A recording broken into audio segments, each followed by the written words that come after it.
Academy पर। मैं हूं अंकित अवस्थी, कैसे हैं आप? होपफुली आप सभी लोग बहुत मस्त हैं, स्वस्थ हैं, अपनों के साथ सुरक्षित हैं।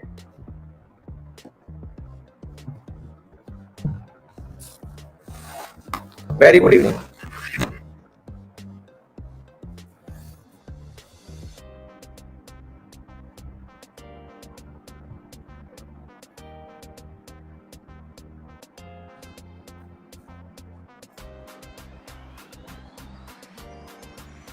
गुड इवनिंग अमित, प्रिया, मयूर, अंकिता, ऋषभ, कमलेश, नेहा नहीं बेटा, मोहित एकदम बढ़िया, हरिहर, डीजे, पायल, अश्विनी, सुभाष और सौरभ ने तो भैया गुरु जी, अब ये क्या लिखा है, गुरु जी दो। सौरभ बड़ी क्रिएटिविटी से लिखा है भाई।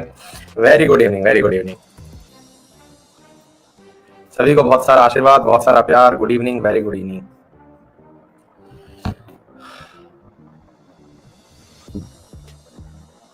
दिनेश सही लिख रहे हैं, आपके टेलीग्राम ग्रुप में स्पैम हो रहा है। हम किसी अश्लील ग्रुप में ऑटोमेटिक ऐड हो रहे हैं, सिर्फ मेरी प्रॉब्लम नहीं सभी की है। मेरे टेलीग्राम ग्रुप में तो बेटा कोई भी ऐड हो नहीं सकता ऑटोमेटिकली, और उसकी वजह से कहीं और ऐड हो रहे हो। देखो क्या है, मेरे नाम से कोई भी टेलीग्राम चैनल को ज्वाइन मत करना अनटिल अनलेस उसमें ये नंबर ना देख रहे हो कि कितने बच्चे जुड़े हुए हैं, क्योंकि मेरे यहाँ पे किसी और की एंट्री है नहीं, केवल मैं ही मैसेज डाल सकता हूँ। और 54.3 के सब्सक्राइबर हैं अंकित अवस्थी सर नाम से जो टेलीग्राम है उसके ऊपर, ठीक है। और दूसरा है हमारा GK by Ankit Awasthi sir, उस पर 2 लाख स्टूडेंट हैं। दोनों में ही किसी भी जगह पर चैट अलाउड नहीं है, तो मेरी जगह तो कुछ हो नहीं सकता। हाँ, बाकी जो है वो कोई और बहुत सारे अंकित अवस्थी नाम से बहुत सारे हैं, तो मैं उसका तो खैर कैसे आपको जानकारी दे सकता हूँ, क्योंकि बहुत सारे लोगों ने बहुत कुछ बना रखा है। हाँ, मेरा जो आप जिसको ज्वाइन कर सकते हैं वो ये है, मैं लिख देता हूँ यहाँ पे, यही एक ऑफिशियल है मेरा, बस नंबर से आप पहचान लें, बाकी और कोई सॉल्यूशन नहीं है।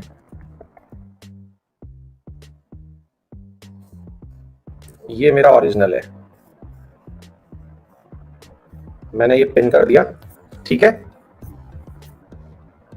YouTube पर भी मेरे नाम से, मेरा YouTube पर भी एक ही ऑफिशियल चैनल है जिस पर मैं कुछ नहीं पढ़ाता, और उस पर केवल मतलब ऐसे ही बच्चों के फनी वीडियो या फिर कुछ आते हैं, अंकित इंस्पायर्स इंडिया के नाम से, है ना। और उसका मतलब कुछ भी नहीं है, वो मैंने केवल इसलिए की ताकि कोई मेमोरी एक तरह से जैसे होती है ना कि भैया फेसबुक पर कुछ डाल के छोड़ देते हैं, ऐसे छोड़ के रखा हुआ है। बाकी कोई भी मेरा और चैनल नहीं है, तो इसलिए मैं आपको ये बताना चाह रहा हूँ कि आप कृपया करके, हाँ मतलब कोई भी मेरा और चैनल नहीं है, बच्चों ने ही बनाए हुए हैं जो बनाए हुए हैं, ठीक है। तो ऐसी चीजों से बच के रहें। अब मेमोरी शेयर करने के लिए खुद भी एक प्रकार से गूगल यूट्यूब जो है वो आपको एक हार्ड ड्राइव देता है ना, शेयर करने के लिए आप करते रहिए। हाँ भाई, एबी वाला सेक्शन क्या हो रहा है? बहुत खास रहा था sir, thank you so much. Vishal, अच्छा थैंक यू सो मच बेटा, अच्छा लगा आपको। अंकित अवस्थी फन रूम भी अपनी ही क्लास के किसी स्टूडेंट का है ना। मेरा खुद का कोई भी चैनल नहीं है, केवल एक है अंकित इंस्पायर्स इंडिया करके, उसके अलावा कुछ भी नहीं। कई बार मैं मॉर्निंग वाली क्लास में उससे रिप्लाई कर रहा होता हूँ आप लोगों को, है ना। जब कई बार जब क्लास हैंग हो रही होती है या कुछ हो रही होती है तो मैं वहां से आपको रिप्लाई कर रहा होता हूँ।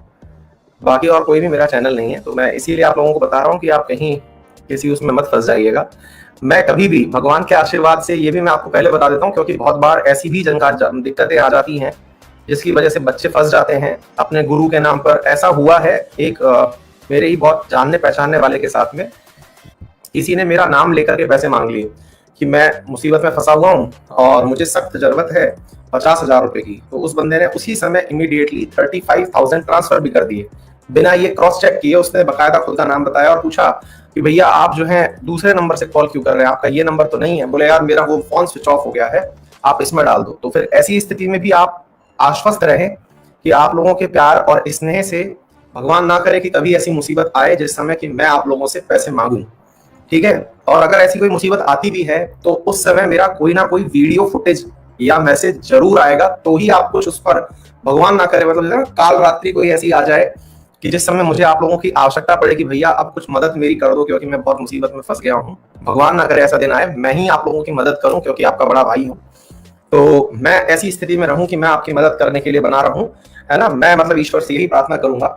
लेकिन फिर भी ऐसे स्पैम से बचने के लिए सबसे पहले आप सामने वाले का फोटो या ऑडियो, मतलब वीडियो के माध्यम से कोई जानकारी आए तो ही आप उसे सही माने। आजकल वीडियो भी एडिट हो जाते हैं, है ना।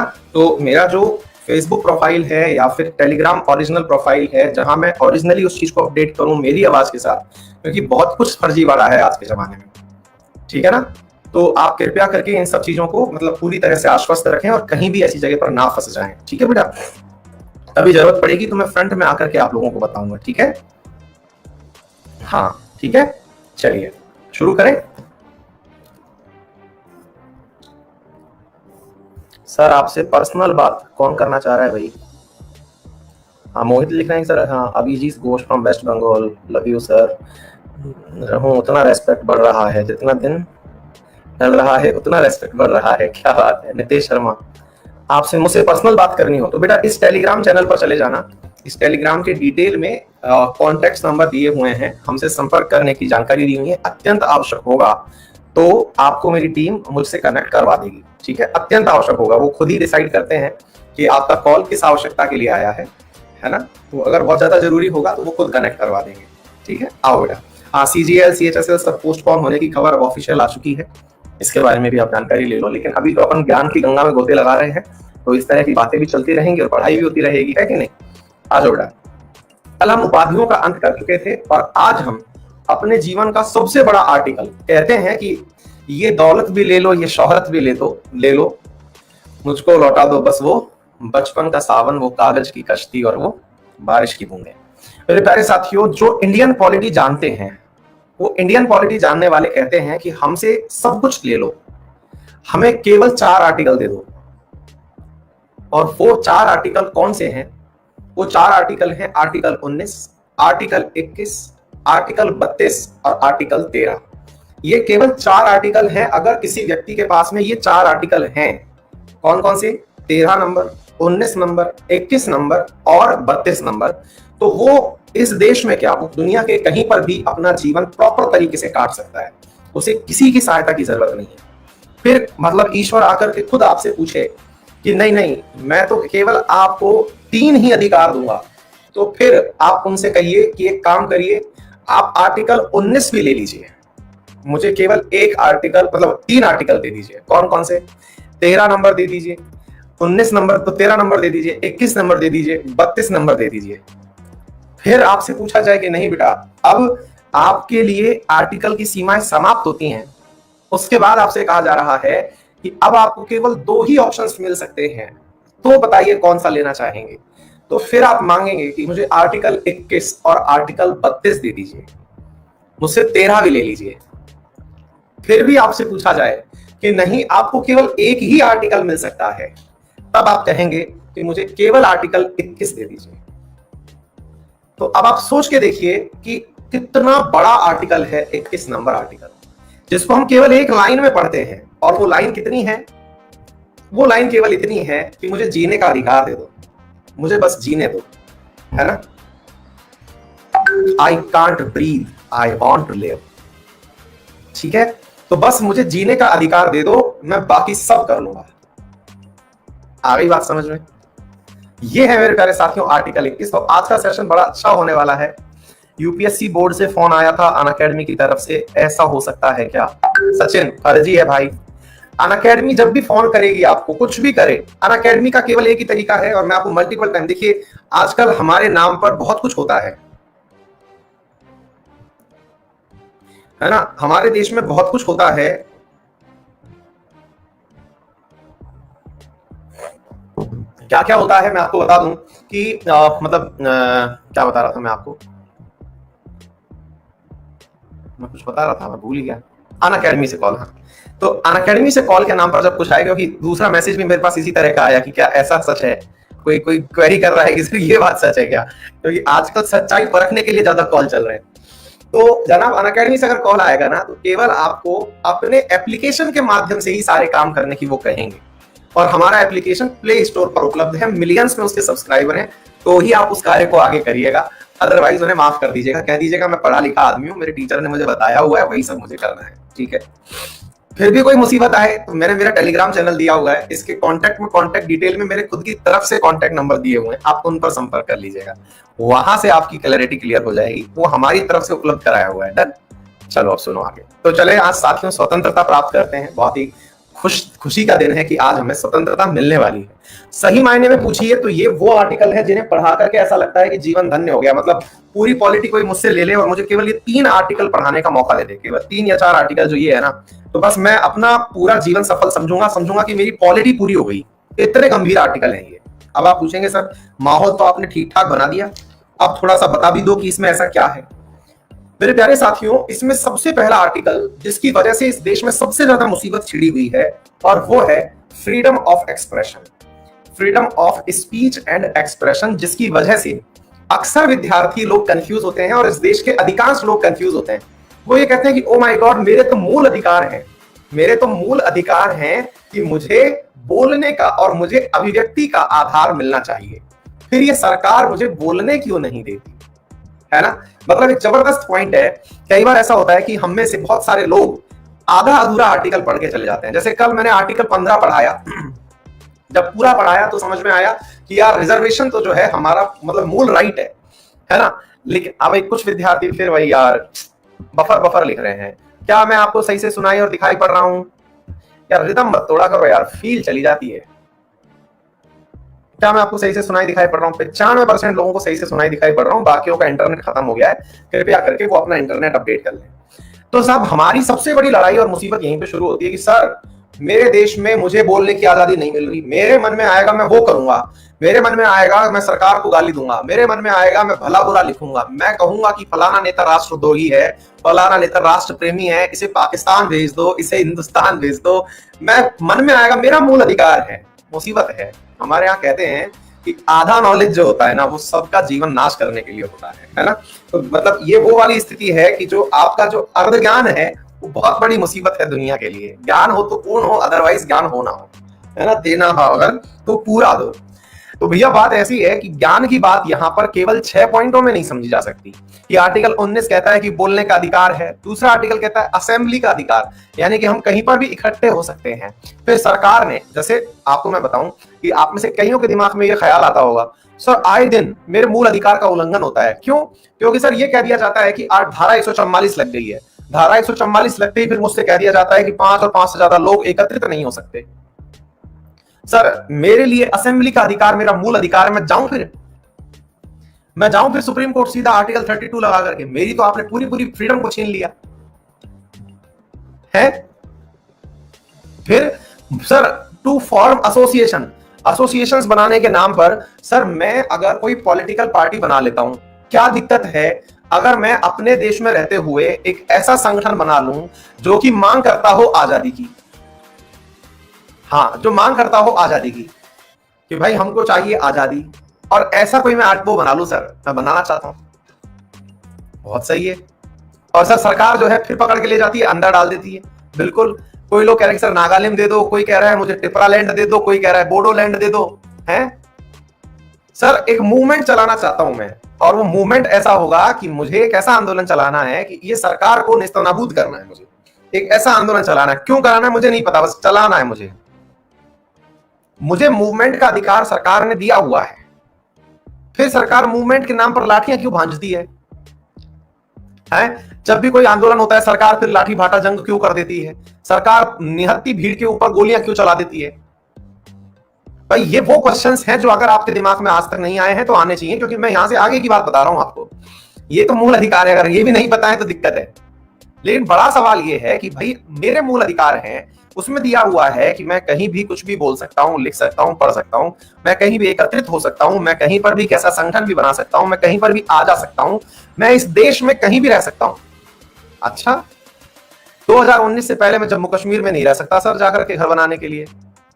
मैं वहां जाकर के रहना चाहता हूं तो मुझे वहां पर एक मतलब बाहरी की तरह ही देखा जाएगा, आउटसाइडर ही ट्रीट किया जाएगा। और तो छोड़िए सर, मैं अरुणाचल प्रदेश में तो जा ही नहीं सकता। आप कह रहे हो रिजाइड एंड सेटल, वहां निवास और बसने की बात तो छोड़ो, मैं एंट्री नहीं कर सकता। मैं नागालैंड में एंट्री नहीं कर सकता, मैं मेघालय में एंट्री नहीं कर सकता, मैं बोडोलैंड में एंट्री नहीं कर सकता, और आप कह रहे हो कि मैं रिजाइड एंड सेटल कर सकता हूं। आज भी ऐसा अफस्पा नहीं, इनर लाइन परमिट है वहां। वहां जाने से पहले आपको वहां की सरकार से परमिशन लेनी पड़ती है, इनर लाइन परमिट, आईएलपी बोलते हैं उसे। आगे बात समझ में? इवन उत्तराखंड के भी 3 जिलों में है आईएलपी, वहां के जिले तो मांग कर रहे हैं कि भैया हटाइए इसे। हम लोगों को पढ़ाया केवल जम्मू कश्मीर जाता है, जम्मू कश्मीर में ऐसा है कि आप जाकर के नहीं बच सकते, आप इन राज्यों में भी जाके नहीं बच सकते, आप यहां पर भी जमीन नहीं खरीद सकते। क्लियर? फिर बोले सर ये आर्टिकल पूरा पूरा मेरे मूल अधिकारों का उल्लंघन हो रहा है, ये तो बिल्कुल गलत बात है। एक बच्चे ने तो लिख भी दिया गलत बात है ये तो। अभी समझेंगे, रुक जाइए, पहले आपके अंदर गुस्सा तो आने, तो तभी तो मजा आएगा। जब तक आपके अंदर गुस्सा नहीं आएगा तब तक मजा कैसे आएगा? आपको फील आनी चाहिए ना कि भाई आर्टिकल अब तक जो पढ़ा है वो अधूरा पढ़ा है। फिर profession, occupation, trade and business. Sir पेशा, व्यवसाय, व्यापार और ये सब करने की मुझे छूट है। तो जब मुझे छूट है सारी चीजें करने की, तो फिर सर एक बात बताओ, क्या सर मुझे एक बात बताओ कि मैं जो हूं वो आतंकवादी बनना चाहता हूं, क्यों, क्या दिक्कत है सर? मेरा मूल अधिकार है कि मैं आतंकवादी बनूं, क्या दिक्कत है? मैं अफीम बेचूं, खुले में कच्ची दारू बेचूं, हैं? मैं कुछ भी करूं सर, व्यापार की बात कर रहे हो, मैं मतलब बच्चों का व्यापार करूं, मैं महिलाओं का व्यापार करूं, क्या दिक्कत है? मैं कोई सा भी ऑक्यूपेशन करूं सर, इसमें आपको क्या दिक्कत है? ये तो होना ही नहीं चाहिए, मेरा मूल अधिकार है। क्या बात आप समझ पा रहे हैं आप लोग? गहरी बात है ये। और कुछ भी करूं भाई, मैं, मेरी मर्जी, मेरा मूल अधिकार है, आपको क्या दिक्कत है? मैं रेमडेसिविर का इंजेक्शन जो है 40,000 में बेचूं कि उसमें पानी भर के बेचूं, मेरा मूल अधिकार है। और अगर आपने ज्यादा दिक्कत करी ना सर, तो मैं सुप्रीम कोर्ट चला जाऊंगा, क्योंकि आर्टिकल नंबर 32 आपने दे रखा है। आ गई बात समझ में? तो इसका मतलब ये हुआ कि हमको जो आर्टिकल 19 में दिखाया गया है वास्तविकता में वैसा है नहीं, वास्तविकता में वैसा है नहीं, वास्तविकता में तो कुछ और ही मामला है। हमको दिखाया ऊपरी ऊपरी सरफेस गया है। हमें एक प्रकार से जब वो बस जा रही थी, जो मैंने आपको कहा था ना, आप सारी सवारियां बाहर खड़ी हैं और बस वाला आवाज लगा रहा है कि चलिए साहब प्राइवेट बस है, बढ़िया एसी वीडियो कोच बस है, इसमें बैठिए, ये करिए, हैं? सर वहां घुसने के बाद पता चला कि उस टिकट के नीचे लिखा था कंडीशन अप्लाई, उसके अंदर लिखा हुआ था condition apply, terms and condition apply. ये नहीं पता था सर हमें। ये तो चोट हो गई सर हमारे साथ। अंदर जाने के बाद वो कह रहा है कि नहीं एसी चलाऊंगा, ये तो मैंने कहा है, लेकिन 1 ही घंटे चलाऊंगा, मैंने ये थोड़ी कहा था कि एसी पूरे दिन चलाऊंगा। है आपको फ्रंट सीट पर बैठने का मौका मिलेगा, लेकिन मैंने ये थोड़ी कहा था पूरे टाइम आप ही बैठोगे, बारी बारी से बैठोगे, हर व्यक्ति को बिठाऊंगा, पहले तेरा नंबर हो गया, चल तो पीछे चल, अब दूसरा नंबर आएगा वो बैठेगा। मैंने ये थोड़ी कहा था 1 by 1 बैठो, मैंने कहा था सबको सीट मिलेगी, मैंने ये थोड़ी कहा था पूरे सफर में मिलेगी। आजकल सरकार कुछ ऐसा ही कर रही है, उसने आर्टिकल इतनी गहराई से पढ़ लिए हैं, समझ लिए हैं कि वो उन आर्टिकल के बीच में, इसे कहते हैं रीड बिटवीन द लाइंस, कि चीज लिखी हुई है उसमें जो नहीं लिखा हुआ है वो पढ़ लेना। खेला हो गया, खेलो हो वो। आ गई बात समझ में? मैंने कहा था सबको सीट मिलेगी और मैंने फुल बस भर ली। सबको सीट मिलेगी तो फिर फुल बस में कैसे मिलेगी? बोले भाई बाकी जितने लोग बैठ लिए खड़े हो जाओ, अब औरों का नंबर है। आ गई बात समझ में? ये क्या है? ये इसका मतलब ये है कि हमको यहां पर ये समझना होगा कि हमारे आर्टिकल्स जो दिए हुए हैं वो एब्सोल्यूट नहीं है। वो क्या नहीं है? एब्सोल्यूट नहीं है। तो फिर क्या है? उनमें मेरे प्यारे साथियों रीजनेबल रेस्ट्रिक्शंस हैं। हमको दिए गए आर्टिकल्स में रीजनेबल रेस्ट्रिक्शंस हैं, यानी कि उनमें तार्किक रूप से कुछ प्रतिबंध लगाए गए हैं। उन प्रतिबंधों से परे कुछ भी नहीं है। अगर आपको लगता है कि आपको freedom of speech and expression है और आप इसके नाम पर एक ऐसा लेख लिख देते हैं जिससे पूरे देश के अंदर ये माहौल फैल जाए, क्या माहौल फैल जाए कि साहब कोरोना जो है वो एक दूसरे की तरफ देखने से हो रहा है, आपने इस सत्य को स्थापित कर दिया। बिल्कुल वैसे ही जैसे 5G से कोरोना फैल रहा है, इस सत्य को स्थापित करने में बहुतों ने दिमाग लगा दिया। मेरे कई बहुत अच्छे साथी, मतलब मैं हंस भी इस बात पे रहा हूं, आज मेरे बहुत, मतलब जो कॉलेज का ग्रुप है जिसमें कई साथी मेरे आईएएस भी हैं, डॉक्टर्स भी हैं, उसमें ये मैसेज ट्रेंड कर रहा है कि यार 5G से मैसेज फैल रहा है, इसका कैसे इलाज किया जाए, क्योंकि फेक के आगे कौन बच सकता है। फेक न्यूज फैला दी, इस तरह से फैला दी कि इतनी मेजोरिटी में फैला दो कि सामने वाला कन्विंस हो जाए। क्योंकि असल में अल्टीमेट चीज क्या है, दो चार तर्क ऐसे दे लो। मैंने खुद ने फिर एक ऑडियो सुना जिसमें 5G से फैलाने वाले अपने पक्ष में प्रमाण ये दे रहे हैं कि पश्चिम बंगाल में क्यों नहीं फैला, क्योंकि वहां ट्रायल ही नहीं हुआ। क्या किया जाए ऐसे लोगों को, बताइए। फिर पहाड़ी इलाकों में क्यों नहीं फैला, क्योंकि वहां 5G का ट्रायल ही नहीं हुआ। उनके तर्क भी देख करके ऐसा लगता है कि यार वाकई में ये लोग बनाने से पहले भी गजब तरीके से कहानी को पहले ड्रॉ करते हैं, फिर डिसाइड करते हैं कैसे फैलानी। तो भाई बात मुसीबत वाली है कि अगर आपकी वजह से देश में ऐसी पैनिक सिचुएशन बन जाए, कल को मान लो ये न्यूज इतनी ज्यादा फैला दी जाए कि 5G से कोरोना फैल रहा है कि लोग, पता चल रहा है टावर तोड़ रहे हैं, मतलब लोग हॉस्पिटल छोड़ो टावर ढूंढ ढूंढ के तोड़ने लग रहे हैं। और दुनिया के दुश्मन देश तो चाहते ही हैं कि आप टावर तोड़ो, आपकी इकोनॉमी 2 मिनट में ठप हो जाए, पहले ही गरीबी में मारे जा रहे हो। और पता चल रहा है टावर टूटने लग रहे हैं, लोग पत्थर फेंक रहे हैं, खींच खींच के मार रहे हैं, और फिर एक दूसरे को फोन पे कह रहे हैं कि यार फोन नहीं लग रहा, भाई तूने तोड़ दिया टावर। मतलब उन्मादी भीड़ को कुछ भी कर सकते हो। ऐसी स्थिति में आपको रोकना होगा। अब यही आपको समझना है कि ये रीजनेबल रेस्ट्रिक्शंस कहां लिखे हुए हैं। मैं फिर से किताब दिखा रहा हूं, औचित्य तो नहीं है लेकिन फिर भी आपके विश्वास के लिए।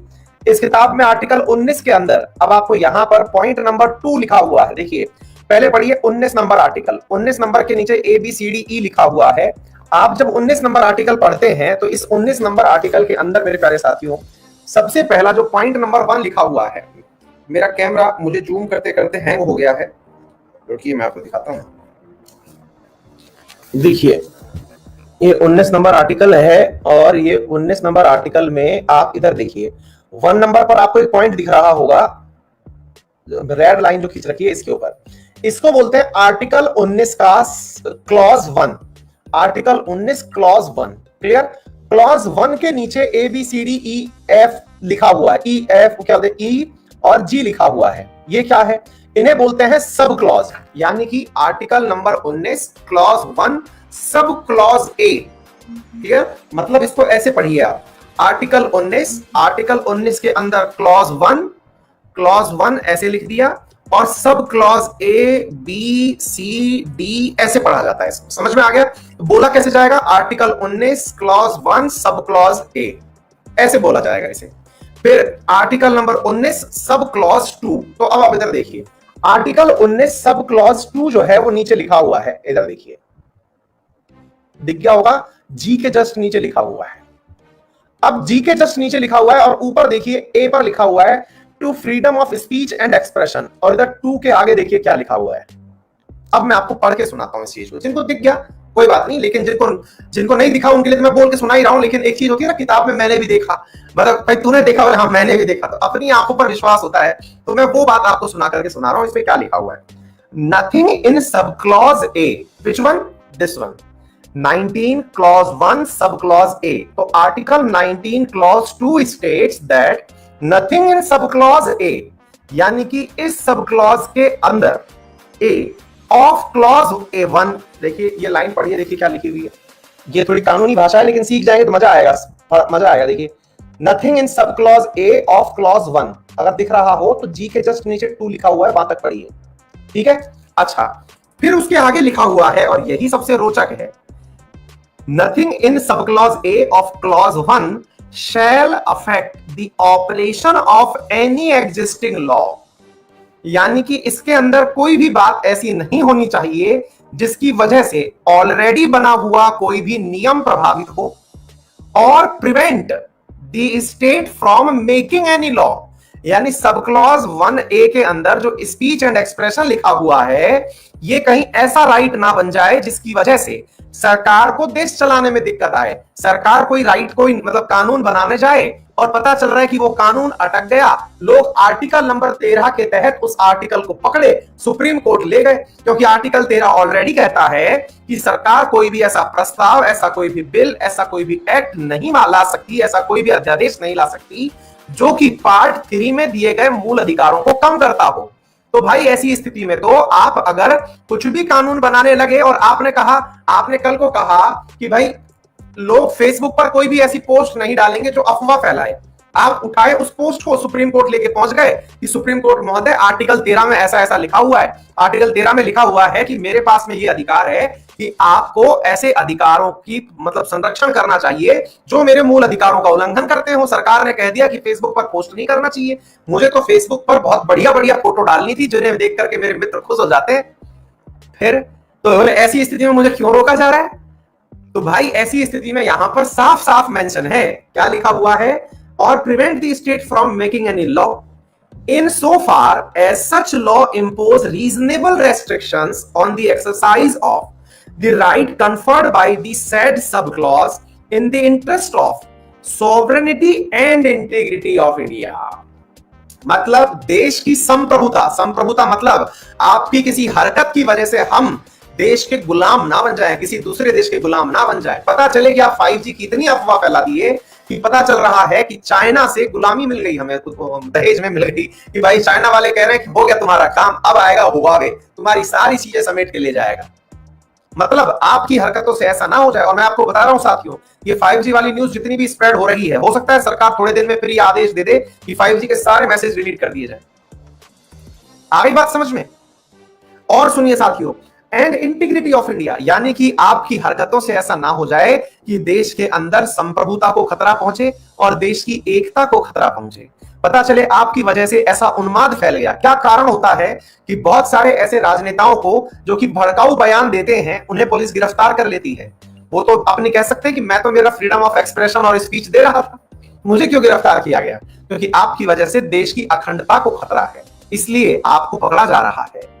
The security of the state, देश की सुरक्षा को आपकी वजह से खतरा हो जाए। Friendly relation with foreign state, आपकी वजह से विदेशी संबंध खराब हो जाएं, जैसा कि हम लोगों ने गंद मचाई थी। हमने जितनी ओली की मूवी बनाई है हमारे देश में उतनी शायद कहीं ना बनी होगी। ओली इतना फेमस नेपाल में नहीं होगा जितना हमारे यहाँ पर है। हमने उसकी ओली की कहानी बना दी भैया चाइना वाली एक मैडम के साथ में, और हमारे बड़े बड़े दिग्गज जो पत्रकार हैं वो इसके अंदर प्रसिद्ध थे। ऐसी ऐसी कहानियां बनाई कि ओली के साथ हमारे संबंध खराब हो गए, ओली ने रिश्ते तोड़ लिए। अरे चल क्या रहा है, तो कुछ भी बना रहे हो। आपके यहाँ पर मीडिया हाउसेज जो काम कर रही हैं, ऐसी स्थिति में आपको पता होना चाहिए कि भारतीय मीडिया को नेपाल में बैन कर दिया गया। ठीक है, अच्छा, तो ऐसी स्थिति में हमारे विदेशी देशों के साथ संबंध खराब नहीं होने चाहिए, पब्लिक ऑर्डर नहीं बिगड़ना चाहिए, यानी जो डिसिप्लिन है, जो पुलिस के साथ व्यवसाय हो रहा है वो नहीं बिगड़ना चाहिए। डिसेंसी और मॉरलिटी और in relation of contempt of court, ऐसी कोई भी बात आप मत बोल दीजिएगा जिसकी वजह से कंटेम्प्ट ऑफ कोर्ट हो जाए। इसी कारण से प्रशांत भूषण को 1 रुपए का जुर्माना सहन करना पड़ा था। आपको बात समझ में आ रही है? कंटेम्प्ट ऑफ कोर्ट में प्रशांत भूषण ने जब ये बोला कि जस्टिस बोबड़े तो भैया हार्ले डेविडसन की सवारी कर रहे हैं और दुनिया को लॉकडाउन में डलवा रखा है, तो ऐसी स्थिति में उनके ऊपर कंटेम्प्ट लगा। क्यों? क्योंकि उन्होंने कोर्ट की अवमानना करी थी, कोर्ट के खिलाफ टिप्पणी करी थी। आप कुछ भी नहीं बोल सकते हैं, मतलब बोल सकते हैं लेकिन कुछ भी ये अलाउड नहीं है। ठीक है, इसके अलावा defamation and incitement of to an offence, आप ऐसा नहीं कर सकते कि आप किसी को अपने निज हित के लिए किसी को डिफेम करने लग जाएं। जैसे आपको यदि मालूम हो तो देश में जब मोदी जी का शासन नहीं था तो मोदी जी को बहुत सारी पॉलिटिकल पार्टी तरह तरह के नामों से पुकारा करती थी। वो नाम लेना भी फिलहाल के लिए डिफेमेशन काउंट किया जा सकता है, इसलिए मैं नहीं लूंगा। तो नाम से पुकारा करती थी कि ये तो यों है, ये तो यों है, वो डिफेमेशन था और उसके ऊपर सजा का प्रावधान है। अगर वो मानहानि का केस लगा देते हैं तो इसके ऊपर सजा का प्रावधान है। आप ये नहीं बोल सकते कि मेरे पास freedom of speech and expression है, जी नहीं। क्या आपको मेरी बात समझ में आ गई? तो कहने का अर्थ क्या है? कहने का अर्थ है मेरे प्यारे साथियों कि हमारे यहां पर आर्टिकल 19(1) में जो लाइन लिखी हुई है वो छोटी सी है, इतनी सी लाइन लिखी हुई है, the freedom of speech and expression. हम सोच के खुश हो जाते हैं, वाह भाई वाह, मजा ही आ गया, इतनी सारी फ्रीडम हमको दे दी गई, मजा आ गया। और नीचे ही जब हम खोल के देखते हैं तो भाई जो सब क्लॉज 2 के अंदर बातें लिखी हैं, क्लॉज 2 के अंदर बातें लिखी हैं वो 5 लाइन की हैं, यानी कि पॉइंट नंबर ए तो 1 लाइन का है और जो 2 नंबर सब क्लॉज है वो भैया 5 लाइन का है। क्या आपको मेरी बात समझ में आ गई? क्या आपको मेरी बात समझ में आ गई? मतलब एक पॉइंट के पीछे जो रीजनेबल रेस्ट्रिक्शंस दिए वो पेज भर के दिए। ऐसे ही आपका सब क्लॉज 2 पढ़ लीजिए। उस सब क्लॉज 2 के लिए जो देखिए यहां पर जो ये लिखा हुआ है सब क्लॉज बी लिखा हुआ है, असेंबली। अब देखिए इधर आपने 2 पढ़ा, अब इधर देखिए नंबर 3 लिखा हुआ है, एग्जैक्टली जो ए वाले के लिए ऊपर लिखा हुआ था nothing in sub clause A, ऐसे इसमें देखिए nothing in sub clause B, ऐसे ही 4 में 3 में 3 के बाद 3 में चलिए, 3 के बाद 4 में चलिए सब क्लॉज सी, ऐसे ही सारे सब क्लॉज देख लीजिए आप, शायद आपको दिख जाए। 5 नंबर पर देखिए, 6 नंबर पर देखिए, सारे सब क्लॉज के लिए मैं केवल आपको यह दिखाना चाह रहा हूं कि हर सब क्लॉज के लिए रीजनेबल रेस्ट्रिक्शंस दिए हुए हैं, पढ़ाना नहीं चाह रहा हूं। आ गई बात समझ में? मतलब हम केवल ऊपर वाला पढ़ें, हम केवल ऊपर वाला पढ़ें, ये हमारी गुस्ताखी है साथियों। असल में तो जो सब क्लॉज नीचे लिखे हुए हैं, अब आप कह रहे हैं कि सर पढ़ा दीजिए। मजेदार बात बताऊं, सेम लाइन कॉपी पेस्ट की गई है, क्लॉज 2 में, क्लॉज 3 में, क्लॉज 4 में, क्लॉज 5 में, सब जगह एक ही लाइन है। और क्या है? Integrity, sovereignty, public order, security, ये चीजें नहीं टूटनी चाहिए। यानी कि अगर आपने क्लॉज 2 पढ़ लिया तो लगभग आपने सब कुछ पढ़ लिया। आ गई बात समझ में? अब मजा आया आप लोगों को फ्रीडम ऑफ एक्सप्रेशन पाके? बोलिए जी, क्या आप लोगों को अब प्रॉपर आनंद आया? फ्रीडम ऑफ एक्सप्रेशन आपको मिल गया है? उम्मीद है आप सभी लोग अपनी फ्रीडम पाकर के बहुत खुश होंगे।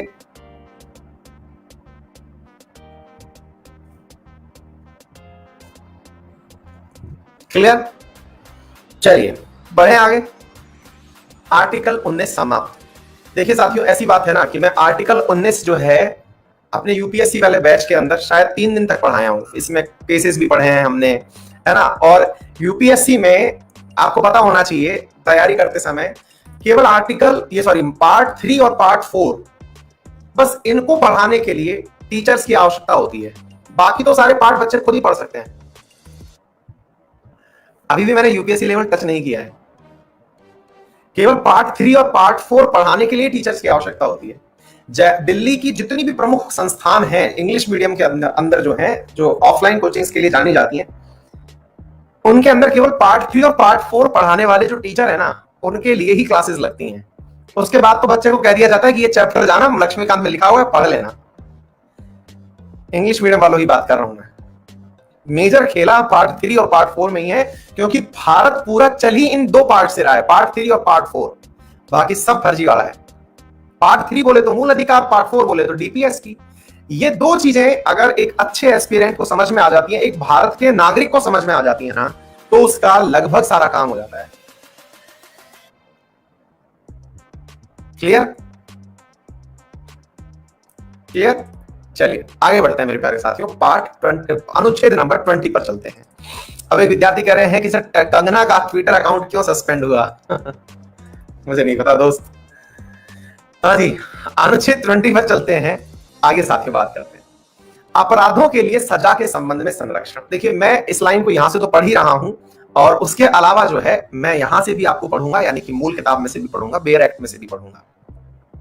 इसमें लिखा हुआ है article 20 provide protection against arbitrary and excessive punishment to any person who commit an offense. This article cannot be suspended even during an emergency in operation under article 359. 352 number article जो होता है, जिसके थ्रू नेशनल इमरजेंसी आती है, 356 के through आप लोग राष्ट्रपति शासन पढ़ते हैं, 360 के थ्रू फाइनेंशियल इमरजेंसी पढ़ते हैं। आर्टिकल 352 जो है वो सेल्फ इंप्लीमेंटरी होता है, 358 को साथ में लेके आता है। 359 आपको लगाना पड़ता है। 359 के तहत ये लिखा हुआ है कि आर्टिकल 20 को आप नहीं छीन सकते।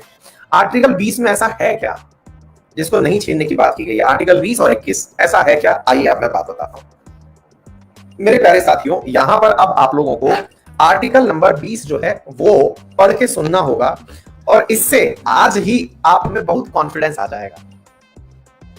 आज ही आप में बहुत सारा कॉन्फिडेंस आ जाएगा। आपको लगेगा अरे भाई साहब आप तो पुलिस वालों के सामने से यूं निकलेंगे, जूम, है ना। चलिए आर्टिकल नंबर 20 पढ़ते हैं, सुनते हैं जरा ध्यान से। आर्टिकल 20 लिखा हुआ है साथियों, ध्यान से सुनिएगा। Protection in respect of conviction for offence. मैं बोल के सुना रहा हूं, आप लोगों के मतलब की बात है, जितनी है उतनी मैं सुना दे रहा हूं। बाद में जो भी चीजें होंगी वो मैं आपको अलग से बोल के सुनाऊंगा। आप लोगों को तो केवल इतना समझना चाहिए, अपराधों के लिए सजा के संबंध में संरक्षण दे रखा है आर्टिकल 20 में, इतना है। लेकिन देखिए, कुछ चीजें टीचर अपनी खुशी के लिए भी पढ़ाता है, और विशेष रूप से मेरा जैसा अगर कोई टीचर हो तो मैं ये आपके लिए नहीं, मैं मेरे लिए पढ़ा रहा हूँ, क्योंकि मुझे मजा आता है इन चीजों को पढ़ के। और मेरा जीके पढ़ाना भी जो है वो खुद की खुशी के लिए ज्यादा है, आपसे ज्यादा मेरी खुशी के लिए है, क्योंकि मैं जीके अभी मतलब मुश्किल से पढ़ाते हुए 1.5 साल हुआ है मेरे को भाई, वो सच्चाई तो ये है। ठीक है, अब 2 साल हो जाएगा जीके पढ़ाते हुए, मतलब अब जुलाई में जो है ना, 1 जुलाई को 2 साल हो जाएगा। उससे पहले मैंने जीके का जी भी नहीं पढ़ाया था,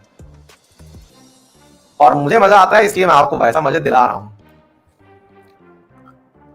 पढ़ा खूब है मैंने जीके, मैंने लगातार 3-4 साल जीके पढ़ा है, पढ़ करके लास्ट 1.5-2 साल से पढ़ा रहा हूं। इससे पहले मैं साइंस केमिस्ट्री पढ़ाया करता था, और ठीक ठाक लेवल पे पढ़ाता था।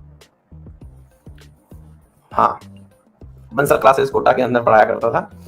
मैं क्या खा रहा हूं, आप भी खा सकते हैं, दवाई है, विटामिन सी एक्चुअली। सुनिए, वो मेरा थोड़ा सा गला इन्फेक्शन का हो रहा है, सुनिए साथियों। Protection in respect to conviction for offence, पहला पॉइंट सुने। अरे भैया, एक विद्यार्थी जो है वो हमसे पढ़े हुए भी हैं क्या? शुभम यदुवंशी लिख रहे हैं कि मैंने पढ़ा है आपसे, ये देखिए। चलिए, हाँ सर, साथियों सुनिए।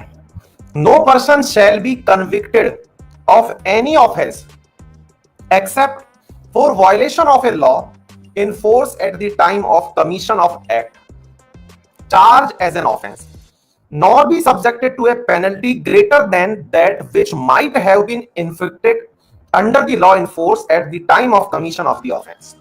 मतलब क्या है? मतलब सिंपल है,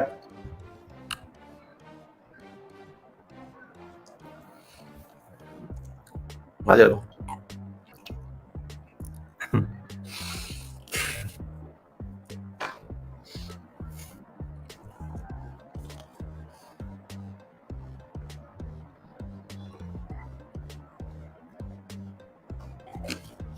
जल में घुलनशील विटामिन सी।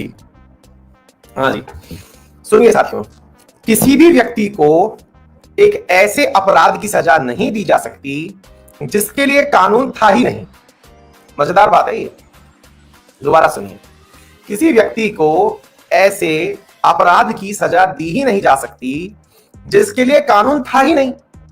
जैसे अब आप में से कई लोग कहेंगे ऐसा कहां होता है सर, हमारी आईपीसी के अंदर तो हर चीज लिखी हुई है। अच्छा, आपकी आईपीसी के अंदर लिखा हुआ है कि अगर कोई आपको स्पैम भेजे, आपको मतलब स्टैक करे, आपको स्टॉकिंग करे, आपको फेसबुक पे हर बार कुछ ना कुछ अपशब्द लिख करके भेजे, आपके अंदर व्हाट्सएप पर बहुत अश्लील मैसेज भेजे, आपको टेलीग्राम पर घसीटे कुछ अनसंट लिखे, ये लिखा हुआ है क्या आईपीसी के अंदर? मतलब लॉर्ड मैकाले ना हुए, लॉर्ड वाकई में लॉर्ड हो गए। गजब बात करते हो यार, आईपीसी में नहीं था भाई ये सब।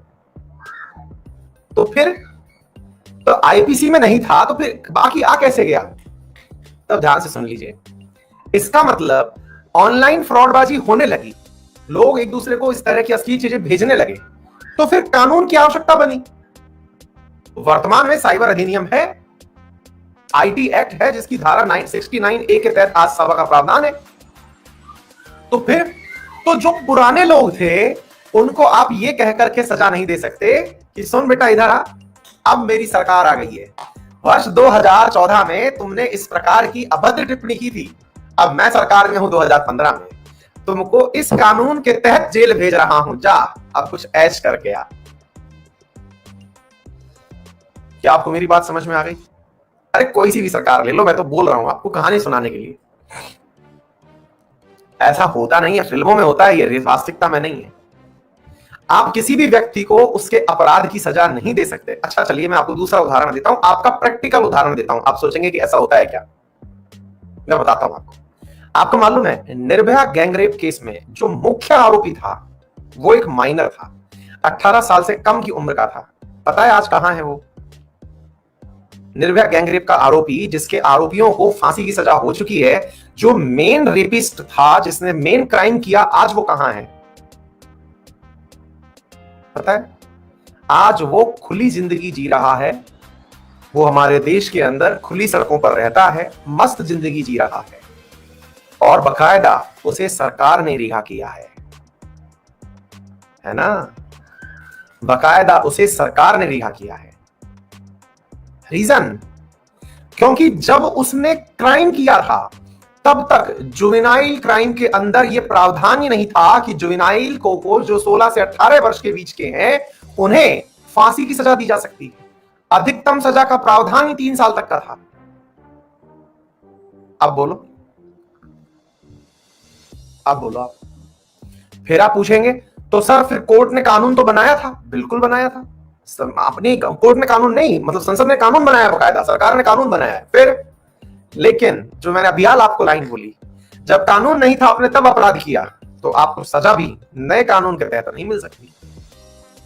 नो पोस्ट फैक्टो, यानी कि कोई भी पुरानी तारीख से आपके ऊपर क्राइम लागू नहीं हो सकता, विशेष करके क्रिमिनल केसेस में। अर्थात अगर अब कोई जुवेनाइल क्राइम करेगा तो उसे फांसी तक की सजा दी जा सकती है, लेकिन ये लैंडमार्क डिसीजन के बाद से ये घटना हुई है, उससे पहले नहीं। आप में से कई लोग कहेंगे कि सर ये तो बहुत गलत है। मेरे प्यारे साथियों, भारतीय कानून की एक बहुत बड़ी व्याख्या है, विशेष रूप से लॉ वाले विद्यार्थी इस बात को मानते भी हैं और जानते भी होंगे। 100 गुनहगार छूट जाएं तो भी कोई दिक्कत नहीं है, लेकिन जस्टिस ये कहता है कि कोई निर्दोष को सजा ना मिले। 100 गुनहगार छूट जाएं, अर्थात अगर आज हमने ये सोचा कि निर्भया गैंग रेप का आरोपी छूट गया, ठीक है, हमारे लिए बहुत हृदय विदारक है, हम इस घटना को बहुत ज्यादा उद्विग्न रूप से लेते हैं, बहुत दिल टूटता भी है हमारा, लेकिन इस बात में ये खुशी भी होती है कि मेरा प्यारा संविधान कितना अच्छा है। मुझे इतना अच्छा संविधान मिला है कि कोई मुझसे बदला लेने के लिए कानून नहीं बना सकेगा। कोई मुझसे बदला लेने के लिए कानून नहीं बना सकेगा। आप डर के नहीं जिएंगे। है जबरदस्त चीज।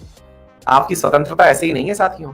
फील आती है कि नहीं आती है? मतलब कई बार तो गूज बम्स आते हैं जब ऐसी लाइन पढ़ते हैं ना, रोए खड़े हो जाते हैं कि यार ये चीज है असली जो पढ़नी चाहिए। फिर आप पूछेंगे अच्छा सर अगर ऐसा है तो फिर एक बात बताओ, आपने एक लाइन ये क्यों बोली, ओनली इन क्रिमिनल केसेस, बाकी सिविल केसेस में ऐसा हो सकता है क्या? हाँ, ये बात आपने सही पकड़ ली। सिविल केसेस में ऐसा हो सकता है क्या? आंसर है जी हाँ, हो सकता है। सिविल केसेस में ऐसा हो सकता है, अर्थात अगर किसी ने टैक्स नहीं चुकाया, टैक्स ना चुकाने की सजा आज तक तो नहीं थी, लेकिन कल सरकार आती है और आपसे कहती है कि आपने टैक्स नहीं चुकाया इसलिए आपके ऊपर सजा दी जा रही है, तो ये पॉसिबल है। अब सवाल बनता है सिविल और क्रिमिनल में क्या अंतर है? जहां पर खून बहे वो क्रिमिनल है, बस यूं समझ लो आप, आसान भाषा में। आ गई बात समझ में? जहां पे खून बहे वो क्रिमिनल है। अब एक विद्यार्थी का सर चोरी में, डकैती में, इनमें तो खून बहता ही नहीं है। बिल्कुल आप सही कह रहे हैं। फिर ये कोर्ट प्रूव करती है कि वो चोरी थी कि नहीं थी, और इसकी पूरी व्याख्या है आईपीसी के अंदर। चोरी क्या है, डकैती क्या है, फ्रॉड क्या है, इनकी आईपीसी की धाराएं हैं। आपके अनुसार जो अखबारों में लिखा आता है कि 5 लोगों ने मिलकर डकैती दी, 4 लोगों ने मिलकर के रॉबरी की, ऐसा होता नहीं है। आईपीसी में सबके लिए अलग धाराएं हैं। कभी आइएगा हमारे साथ, आईपीसी की क्लास में बैठिएगा। पढ़ानी है मुझे, आईपीसी की क्लास पढ़ानी है अपने कुछ विद्यार्थियों को। आईपीसी और सीआरपीसी पढ़ाना है मुझे मेरे यूपी पीसीएस वाले विद्यार्थियों को। उनके एग्जाम की डेट आ जाए, उनके लिए लेनी है क्लास। आ गई बात समझ में? पहला पॉइंट समझ में आ गया आप लोगों को? दूसरे पॉइंट पर, इसी में एक दूसरा पॉइंट है, वो सुनते हैं। No person shall be prosecuted and punished for the same offence more than once. अब दूसरा पॉइंट सुनिए। आपके समय पर कानून नहीं था, मान लीजिए कि आपके समय पर कानून नहीं था, एक ऐसा कानून था जिससे आपके दिल को शांति नहीं मिली। जैसे मान लीजिएगा कि जुवेनाइल जस्टिस बोर्ड के द्वारा ऐसा जो नियम बनाया हुआ था जिसमें 16 से 18 वाले माइनर को 3 साल तक की सजा का प्रावधान था। फॉर एन एग्जांपल हम ले लेते हैं। अब आपने सोचा कि अब मेरी सरकार आ गई है, मैं क्रांति लेके आया हूं, बाबा लाएंगे क्रांति, और आप क्रांति ले आए, और क्रांति लाते ही आपने क्या किया कि बुलाओ उसे वापस। उसको उस समय पूरी सजा नहीं मिली थी, अब जो है वो खुला घूम रहा है, मैं चाहता हूं कि उसे सजा दी जाए। बोले अच्छा बुलाओ था। जान याद रखिएगा साथियों, चाहे उसने 7 दिन की ही सजा काटी हो उस केस में, लेकिन अब सेम धाराओं में उसके ऊपर उसी चीज की सजा नहीं हो सकती। इसका एक बहुत बड़ा लाभ दूं मैं आपको। अगर आपने हेलमेट नहीं लगाया, ये हालांकि चीज सिखाने वाली नहीं है लेकिन फिर भी सीखेगा, आर्टिकल नंबर 20 है ये। आपने अगर हेलमेट नहीं लगाया और आपका चालान कट गया, उस चालान की रसीद से आप दिन भर घूम सकते हैं। कॉलेज में हम लोगों ने भी खूब ये स्टंटबाजी की है, आपने भी कहीं की होगी। क्योंकि हेलमेट लगाते ऐसा लगता था चार ही तो बाल हैं, ये खराब हो जाएंगे तो क्या होगा, है? और बच्चों को दिखेगा ही नहीं कि साहब बाइक पे घूम रहे हैं, है कि नहीं? अब इतनी महंगी बुलेट बाइक लेके आप निकले हो और भाई साहब फट फट फट फट हो रही है, किसी को पता ही नहीं चल रहा कि भाई किसकी फट रही है, तो फील ही नहीं आता ना, तो भाई हेलमेट होना ही नहीं चाहिए। तो ऐसी स्थिति में पहले अपने किसी भाई को पटा के रखो। नुक्कड़ चौराहे पे गए, भैया सुनो यार थोड़ा चालान काट दो। बोले क्यों? बोले यार जो है ना मैं हेलमेट लाना भूल गया हूँ। बोले यार मैं चालान काट ही नहीं। अरे यार तुम काटो तो सही यार, आज फुल टसन का मूड है, तो 100 रुपए का चालान काटो, पर चालान काटना। ठीक है भाई ले चालान काट, अपन मस्ती से घूम रहे हैं बस बढ़िया। पुलिस वालों ने हाथ दिया, हाँ भाई साहब रुकिए चालान कटेगा। सर है ऑलरेडी, जाने दो। 100 रुपए में फुल। क्यों? क्योंकि आपके मूल अधिकार में आर्टिकल नंबर 20 लिखा है, no person shall be prosecuted and punished for the same offence more than once. है मस्त? आ गई बात समझ में? थर्ड पॉइंट सुनिएगा, no person accused of any offence shall be compelled to be witness against himself. अब ये क्या है साथियों? ये सवाल जबरदस्त है। तीसरा पॉइंट जो है वो तो और भी मस्त है, और वो क्या है? हाँ वन डे का ही होता है वो, ऐसा नहीं कि जीवन भर का करवट कटवा लिया कि जन्म मरण का साथ है भैया दे दो लाओ। शादी का सर्टिफिकेट थोड़ी है जो 7 साल जीवन का मिलेगा। हाँ भाई, इसमें क्या है? इसमें यह है मेरे प्यारे साथियों, no person accused of any offence shall be compelled to be witness against himself. इसका मतलब यह हुआ कि कोई भी व्यक्ति जो है उसे आप खुद के खिलाफ गवाही देने के लिए उत्तेजित नहीं कर सकते, उसको उकसा नहीं सकते। अगर आपको मालूम हो तो पूरी की पूरी फिल्मों में अपन जब देखते हैं, पूरी पुलिस इस बात को सिद्ध करने में लगी होती है कि इसी व्यक्ति ने क्राइम किया है। कई बार आपको ऐसी फीलिंग नहीं आती, चार इसी के नीचे कान के नीचे लगा के दे और इसी से पूछवाए बता तूने क्राइम किया है कि नहीं किया है, ये लपक के बोल पड़ेगा हाँ मैंने ही क्राइम किया है। हैं? कई बार फीलिंग नहीं आती। इसको बुला, इधर बुला। लाइव डिटेक्शन टेस्ट को आज तक परमिशन नहीं मिली हुई है। लाइव डिटेक्शन टेस्ट जो है, मतलब वो झूठ बोलने को लेकर के जो पकड़ने वाला टेस्ट है, लाइव डिटेक्शन टेस्ट, उसको मान्यता नहीं है। घंटी बजी, एक्चुअली आज बारिश हुई है और मैडम ने बनाया पकोड़े, हमारा हो रहा है टाइम जाने का, बोल के आए हैं। आ गई है मैडम, देखिए देखा उधर से आ गई है। मैडम आर्टिकल पढ़ा रहे हैं, नो सेल्फ डिस्क्रिमिनेशन, आप हमें जो है डांटेंगी नहीं। आ गए मैडम जी, आ गए। सुनिए साथियों, तो मुद्दा क्या है समझ रहे हैं आप लोग? तो मुद्दा ये है, थोड़ी बातें मत सुनो। तो मुद्दा ये है कि साहब अगर आपको कोई भी धमका करके कहे कि तू गुनाह स्वीकार करके किया है, और आपने पुलिस के डर के मारे गुनाह स्वीकार कर भी लिया कि भाई नो सेल्फ इंक्रिमिनेशन, मैंने तो पढ़ा है मूल अधिकारों में कि मैं अपने खिलाफ गवाही देने के लिए वो नहीं किया जा सकता। अब ऐसी स्थिति में आप कोर्ट पहुंचते हैं, आप कोर्ट पहुंचते हैं और कोर्ट पहुंच करके आप लोग कह देते हैं कि साहब इस पुलिस वाले ने जोर जबरदस्ती मुझसे कहलवाया है कि गुनाह मैंने किया है। आपको पता है उस पुलिस वाले की नौकरी तक जा सकती है आपकी इस लाइन पर। अगर आप डंडे खाने के लिए तैयार हैं, क्योंकि वो पुलिस वाले वापस ले जाएंगे आपको, फिर ठोकेंगे, फिर मना के वापस लाएंगे, फिर भी अगर आपने आकर के कहा कि सर ये जोर जबरदस्ती करते हैं, मैंने तो किया ही नहीं। यही तो कारण है कि पुलिस विटनेस इकट्ठा करती है जो ये बात प्रूव कर सके कि क्राइम इसी ने किया है। क्या आपको मेरी बात समझ में आ गई? वो इसीलिए तो पूरी मेहनत करती है। उम्मीद है सभी साथियों को बहुत सारी बातें समझने को मिला होगा। मतलब ये असल में ऐसे सेशन होते हैं जिनका ऐसा लगता है कि ये एंडलेस होने चाहिए, मतलब इनमें कभी भी ब्रेक नहीं आने चाहिए। मुझे खुद को देख करके लगता है कि सब समय की सुइयां चल रही होती हैं, यार हट यार ये कब तक खींचेगा। चलिए तो फिलहाल के लिए इतना ही, और आनंद लीजिए। अभी 2 दिन मूल अधिकार और चलेंगे, ठीक है ना? फिर उसके बाद में डीपीएसपी